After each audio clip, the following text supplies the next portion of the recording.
성경 요나서 1장 11절에서 17절 말씀입니다. 구약성경 1287조 요나서 1장 11절에서 17절 말씀입니다. 저와 여러분이 한 절씩 교독해 올리겠습니다. 바다가 점점 흉흉한지라 무리가 그에게 이르되 우리가 너를 어떻게 하여야 바다가 우리를 위하여 잔잔하겠느냐 하니 바다에 던지라. 그리하면 바다가 너희를 위하여 잔잔하리라. 너희가 이 큰 폭풍을 만난 것이 나 때문인 줄을 내가 아노라 하니라. 그러나 그 사람들이 힘써 노를 저어 배를 육지로 돌리고자 하다가 바다가 그들을 향하여 점점 더 흉흉함으로 능히 못한지라. 우리가 여호와께 부르짖어 이르되 여호와여 구하고 구하오니 이 사람의 생명 때문에 우리를 멸망시키지 마옵소서. 무지한 이를 우리에게서 돌리지 마옵소서. 주 여호와께서는 주의 뜻대로 행하시니이다 하고 요나를 들어 바다에 던지매 바다가 뛰노는 것이 곧 그친지라. 함께 읽겠습니다. 그 사람들이 여호와를 크게 두려워하여 여호와께 제물을 드리고 소원을 하였더라. 아멘. 잠시 기도하고 말씀 전하겠습니다. 좋으신 아버지 하나님, 오늘도 말씀하여 주시되 우리 심령 깊은 곳에 통찰하여 주시고 오늘 우리에게 필요한 은혜를 공급하여 주시되 넉넉함으로 채워주셔서 말씀으로 변화하고 역사되는 귀한 삶이 되게 하여 주옵소서. 감사드리며 거룩하신 예수님 이름으로 간절히 기도하옵나이다. 아멘. 할렐루야. 인간의 본능 가운데 도피 본능이라는 것이 있다고 합니다. 위협적인 상황을 모면하려 할 때 일어나는 반응이라고 합니다. 다시 말해 갑작스러운 어려움을 당하거나 원치 않는 실패를 경험할 때 자연스럽게 일어날 수 있는 일종의 시도인 셈이죠. 그러나 대부분의 도피는 일상적 탈출과 일시적 위안을 경험할지는 몰라도 근본적인 해결은 될 수 없다고들 말하곤 합니다. 그 대표적인 케이스가 오늘 본문 말씀의 주인공인 요나의 일탈과 도피를 들 수 있을 것입니다. 그는 지금 니느웨가 아닌 다시스로 도피하고 있어서입니다. 문제는 그것이 오히려 더 큰 태풍과 풍랑이 되어 그를 추격해왔고 급기야 바다에 자신을 던지는 투신까지로 이어진 것을 볼 수 있습니다.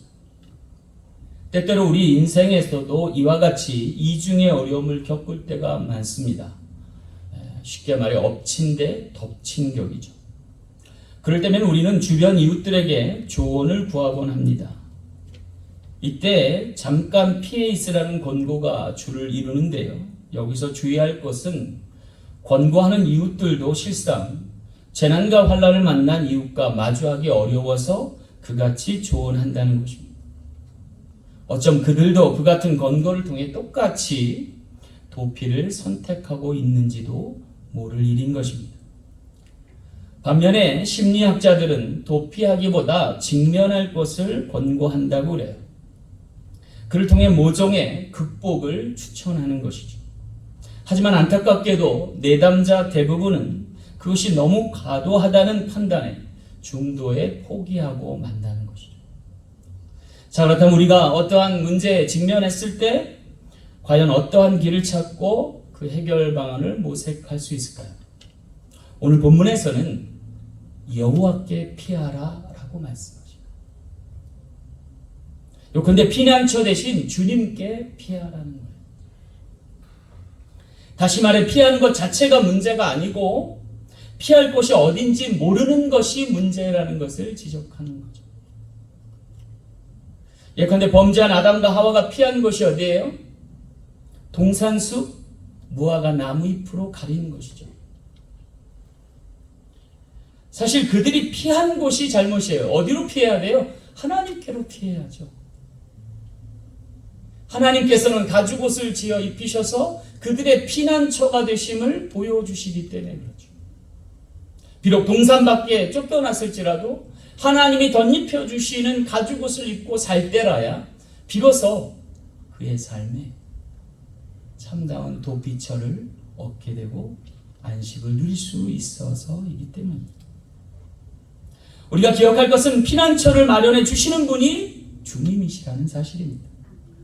오늘 본문 말씀에서도 큰 물고기를 예비하셨음을 보여주고 있습니다. 놀랍게도 거센 풍랑 속에서 배조차도 안전을 보장 못지 못할 그때에 그에게 피할 길이 열립니다. 그것이 오히려 그를 삼킨 큰 물고기였다는 것입니다. 그곳에서 그는 울부짖고 거듭나 자복하고 회개하여서 진정 하나님이 어디에 계시며 어디로 가라 명하신지를 깨닫고 다시스가 아닌 니느웨로 향해 하나님의 복음을 전할 수 있는 귀한 사명자 된 것을 기억할 때 오늘 우리 삶과 문제 가운데서도 원치 않는 상황과 사람과 씨름할 때도 하나님의 이 은혜를 간구하며 그 뜻 안에 거할 수 있는 우리 모두 되길 간절히 소망합니다. 오늘 우리에게도 여전히 요구되는 신앙의 자세가 있다면 피난처 되신 주님께 피할 수 있는 주님과 함께 우리의 삶을 다시금 회복케 할 수 있는 귀한 은총과 축복이 함께 하시는 저와 여러분 되시길 간절히 소망합니다. 자, 그렇다면 하나님의 말씀과 격려를 따라 피난처 되신 주님께 피하. 왜냐하면 그가 배를 탈 때와 지금 배에서 뛰어내릴 때 너무나 다른 대조적 모습을 보여주고 있기 때문입니다. 대체 그간 무슨 일이 있었길래 갑작스레 요나가 이와 같은 심정의 변화를 나타낸 것일까요? 어쩌면 거세게 몰아치는 풍랑을 통해서 그가 깨달음이 임한 것일까요? 아쉽지만 그럴 리 없습니다. 왜냐하면 그 거센 풍랑 가운데서도 그는 오히려 선가에 내려가 깊은 잠에 취하여 있었기 때문입니다. 오히려 그를 깨운 것은 풍랑이 아니었습니다. 이 재앙이 누구로부터 임한 것인가를 추적하고 나섰던 뱃사공들에게 있었다는 거죠. 그리고 그들이 내세운 뼈박 증거라고 하는 것이 공교롭게도 우연의 일치의 극치를 보이는 제비뽑기에 당첨됐기 때문이라는 거예요. 여러분 혹시 제비뽑기 해보신 적 있나요? 저 어릴 적 문방구 한쪽 편에서 뽑기 많이 했습니다. 나중에는 그 뽑기판을 다 애워서 어디에 뭐가 감춰져 있는지 알 만큼 많이 했어요. 또 좀 커서 우리가 대학생이 되고 직장이 됐을 때는 점심 누가 낼지 사다리 타잖아요. 그렇죠? 여러분 이러한 제비뽑기에 여러분의 운명을 맡길 수 있습니까? 만약 맡긴다면 좀 이상한 것 아닙니까? 아무리 운빨이 좋아도 그것은 굉장히 도박과도 같은 선택이 아닌가라는 생각이에요. 그런데 그 제비뽑기에 당첨됐다는 사실을 건네받은 요나가 갑자기 태도가 돌변했습니다. 이 풍랑과는 자신은 무관하다라고 생각하며 선가에 내려가 잠을 취했던 그가 돌이켜서 이것이 자기로부터 인한 풍랑임을 자인하고 자기를 들어 바다에 던지라고 명하면서 나머지 사람들의 안전과 생명을 보장받게 하려고 하는 의지를 나타내습니다. 왜 그럴까요? 제비뽑기가 뭐라고? 근데 여러분 성경에 보면 가끔가다 제비뽑기가 나오는 부분들이 있어요. 한 번은요 조그만 성 하나를 얻지 못해가지고 거기서 패하여서 그것의 문제의 원인을 찾을 때에 여호수아가 제비뽑기합니다. 그래서 각 지파별로 또 각 족속별로 가족별로 다 세워가지고 결국 제비뽑기로 추적해낸 것이 아간이라고 하는 사람. 그 사람이 여리고성에서 아무것도 취하지 말라는 말씀을 어기고 취한 것에 대한 결과를 물어서 아굴골짜기에 산채로 매장한 적이 있어요. 제비뽑기로 정확하게 문제 원인을 지적하고 거기서 해결을 모색했던 성경적 방법을 요나가 알고 있었던 거예요. 또 한 번 신약에 보면 제비뽑기로 인해서 12제자 가운데 한 제자인 가룟 유다가 실족하여서 자결하자 그를 대신할 사도를 뽑을 때 제비를 뽑습니다. 그리고 그렇게 뽑힌 사람 마띠아를 사도로 세우고 그를 통해서 12사도가 복음의 천병이 되어서 예루살렘을 중심으로 온 유대와 사마리아 땅끝까지로 복음 전하고 순교하기까지 이룬 것을 성경은 이야기합니다. 이 제비뽑기가 뭐라고? 사람의 운명을 이렇게 좌지우지하는. 여러분, 그런데 이 제비뽑기라고 하는 성경적 의미만이 아니에요. 로렌츠라고 하는 사람이 나비 효과 이론을 발표한 적이 있어요. 지구 반대편에 있는 나비의 날갯짓이 미국의 뉴욕에 태풍을 몰고 올 수도 있다라고 하는 이론이에요. 그러고 보면 제비뽑기란 것이 나와 전혀 무관할 수도 있지만 반대로 말하면 나로 기인해서 일어난 일들일 수도 있다는 것을 설명하는 거예요. 사람에게는 우연의 일치일지 모르지만 하나님께는 새롭게 역사하실 트래거, 방아쇠 역할을 할 때도 있다. 아니, 엄밀히 말해서 그 무엇으로도 역사할 수 있는 하나님 앞에 무릎을 꿇게 되는 거예요. 바로 요나의 경우죠. 여기 요나의 결단과 변화를 한번 살펴볼 여지가 있어요. 자신을 들어 바다에 던지라는 것이었습니다. 그러면 바다가 잔잔해질지 모른다는 거예요. 환경을 탓하고 사람을 원망하며 하나님의 말씀에 반대로 했던 그가 돌이켜서 회개한 결과입니다. 모든 문제의 원인을 자기 자신에게서 찾고 그 문제 해결의 열쇠를 하나님께 의탁하는 사람으로 변모되는 거예요. 한순간에 너희가 이 큰 폭풍을 만난 것이 나 때문인 줄을 내가 아노라. 놀라운 것은 그 같은 변화가 배 안에 있는 모든 사람을 감동케 했고 그리고 풍랑마저도 잔잔케 했다는 사실이에요. 어쩌면 오늘 우리에게 진정 필요한 변화는 여기에 있지 않나라는 거예요.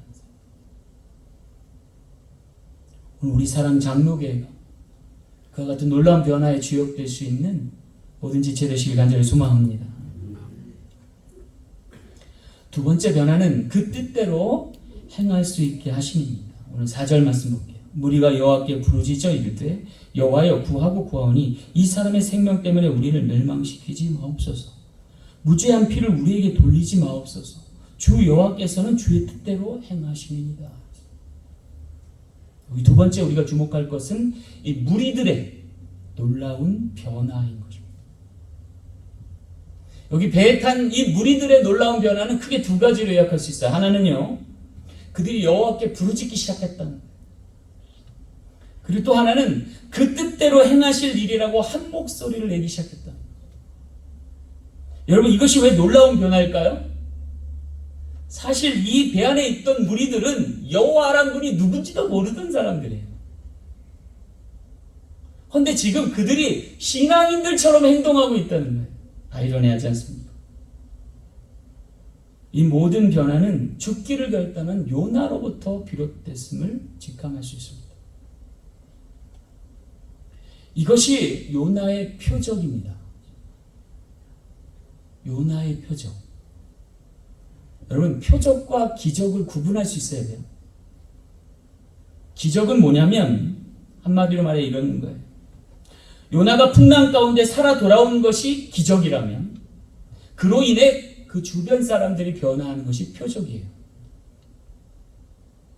그러니까 여러분에게 기적이 일어나면 여러분을 통해서 하나님의 표적이 되는 거예요. 따라서 신앙인들은요, 하나님 기적 베푸실 때에 깨어 있어야 돼요. 이것을 통해서 하나님의 표적이 되어야 할 기회를 얻기 때문이에요. 다시 말해서 내게 일어난 기적으로 만족하지 말고 그것이 하나님의 표적되기를 위해서 기도해야 될 줄로 믿습니다. 이것이 왜 중요한 걸까? 마태복음 12장에 보면 예수께 표적을 구하던 서기관과 바리새인들의 모습이 나옵니다. 그때 주님께서 뭐라고 답하시냐면 12장 39절에 악하고 음란한 세대가 표적을 구하지만 선지자 요나의 표적밖에 보여줄 표적이 없느니라.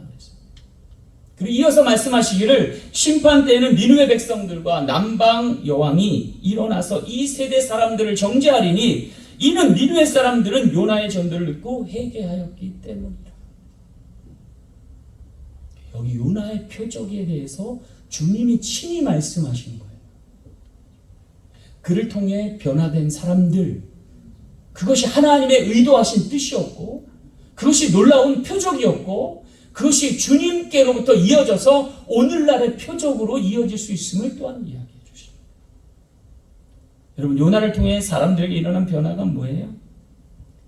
여기 나타나잖아요. 진정 여호와 하나님이 누군지를 알게 되는 거예요.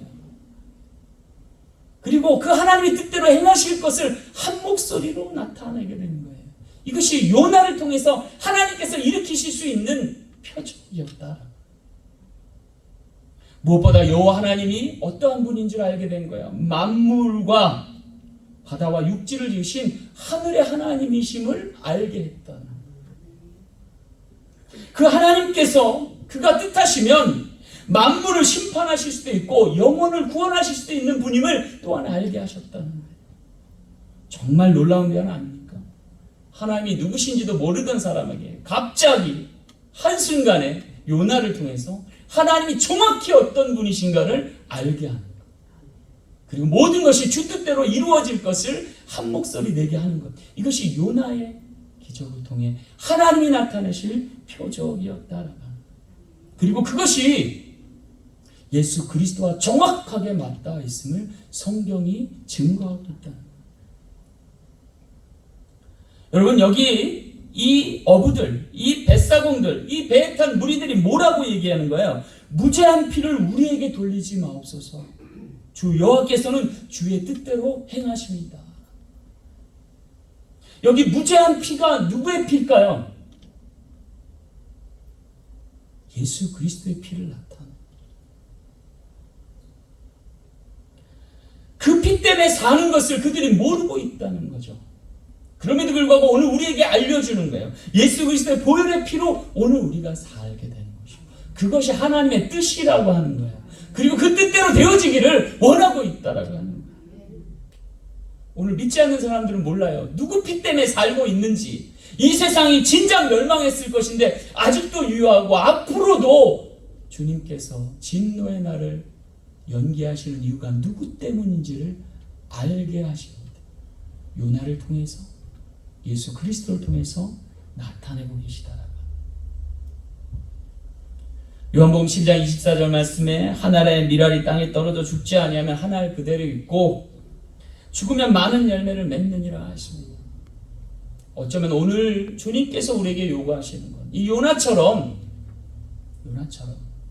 자신을 들어 바다에 던질 수 있는 사람이 되어서 자신뿐 아니라 모든 사람을 살게 하는 귀한 대열에 동참하기를 원하시는 것이 아닐까.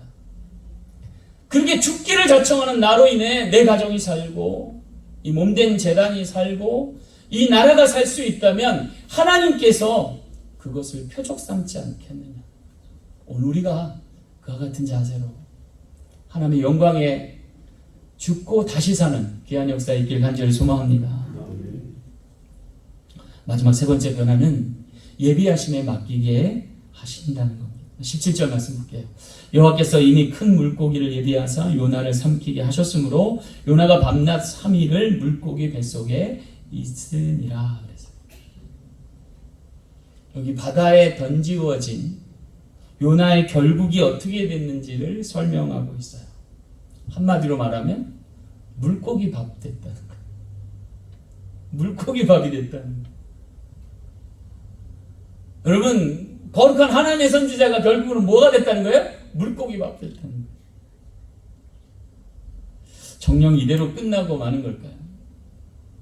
만약 그러하다면 요나의 이야기는 성경에 실리지 않았겠죠. 문제의 소지는요, 그가 물고기 뱃속에 소화되지 않은 채 그대로 남아있었다는 거예요. 무려 3일 동안 잠정 보류됐다는 거예요. 왜일까요? 모든 것이 끝날 때까지는 끝난 게 아니었어요. 정확히 말하면 하나님께서 끝났다 하시기 전에는 끝난 것이 아니라는 것을 오늘 우리에게 보여주는 거예요. 요나가 여기가 끝이구나 라고 생각했지만 하나님은 아니야, 거기가 끝이 아니야 라고 말씀하시는 거잖아요.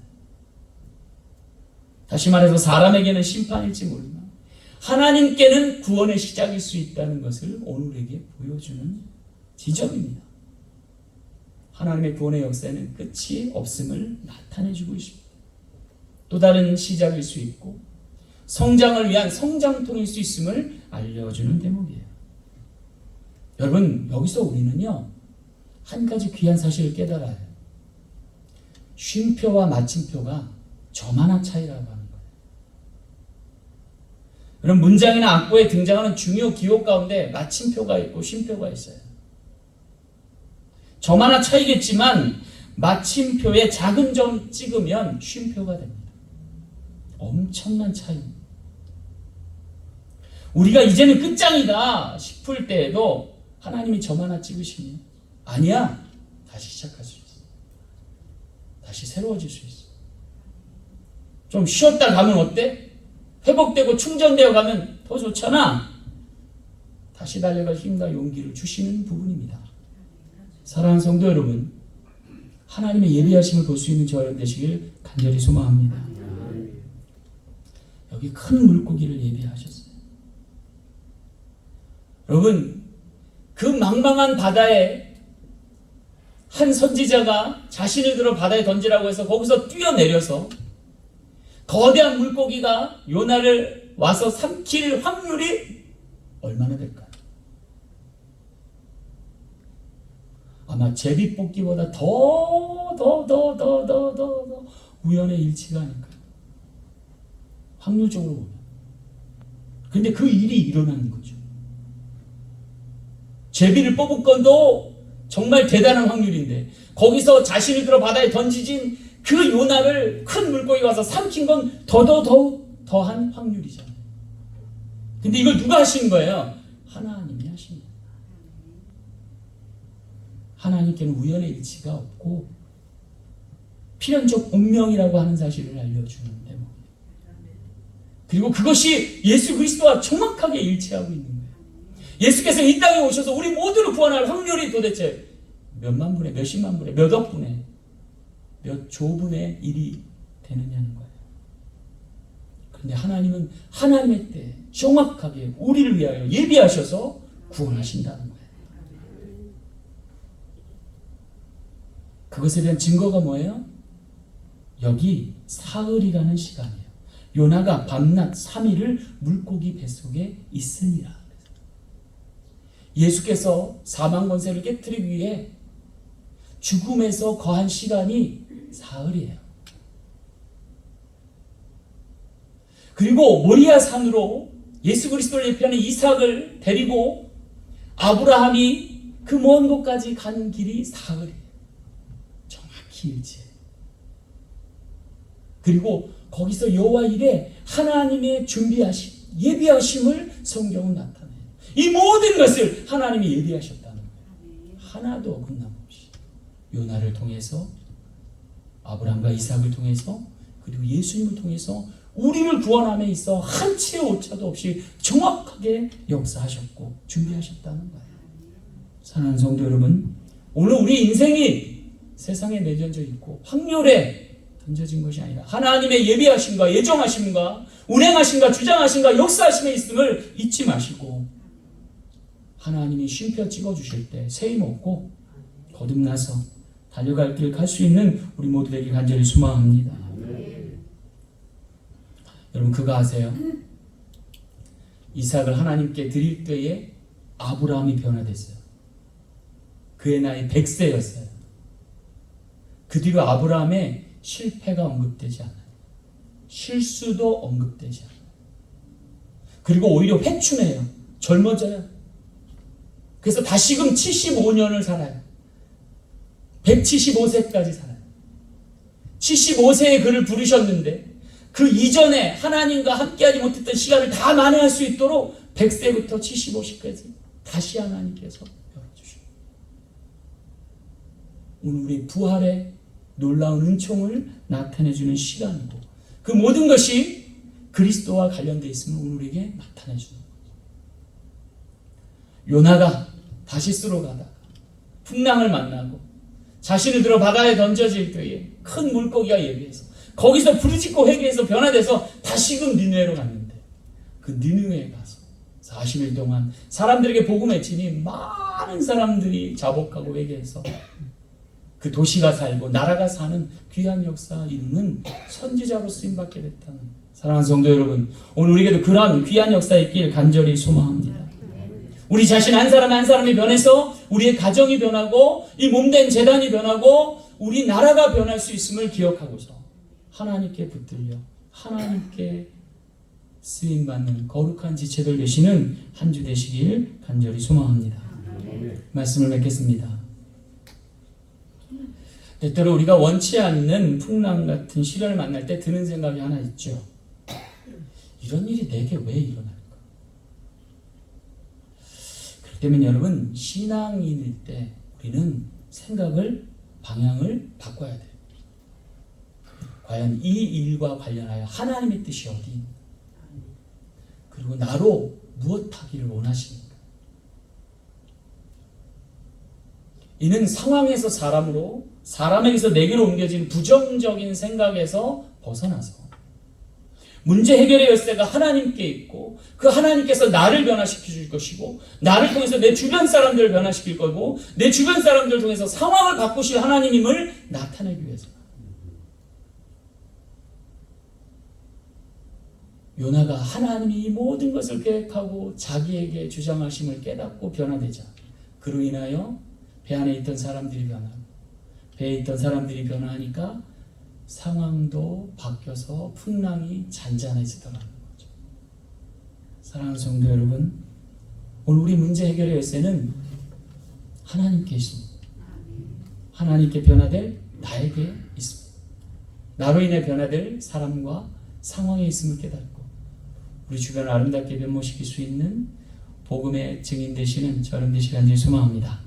기도하겠습니다. 참 좋으신 아버지 하나님 감사합니다. 오늘 우리 변화의 주역 되도록 우리를 일깨워 주시고 주님 바라보며 주님을